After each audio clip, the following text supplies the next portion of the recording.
Après avoir échoué sur la résistance autour de 25 000 $, le Bitcoin, BTC, finit par rechuter lourdement aujourd'hui. Quelles sont les raisons pouvant expliquer cette baisse soudaine? On voit ça ensemble.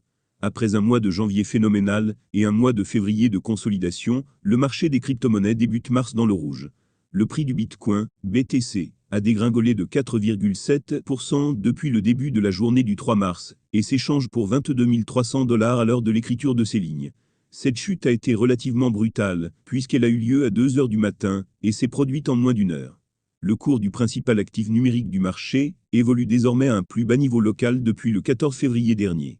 La capitalisation de l'ensemble du marché recule de 3,8%, soit environ 45 milliards de $. D'un point de vue macroéconomique, les indicateurs sont plutôt pessimistes pour les actifs risqués, et plus principalement le marché des crypto-monnaies.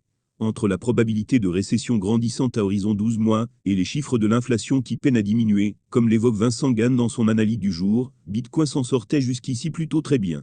Une telle correction était attendue par de nombreux analystes et investisseurs, expliquant les prix de profit sur le mois de février.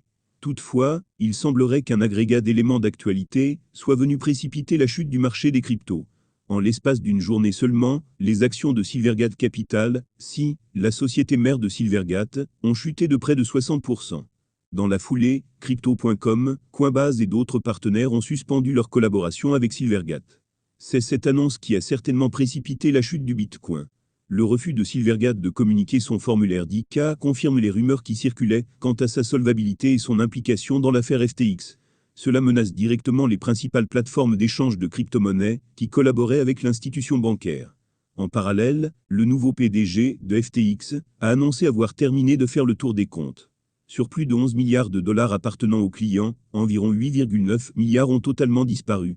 Un trou dans les caisses qui désespère les investisseurs rêvant encore d'un remboursement de l'exchange.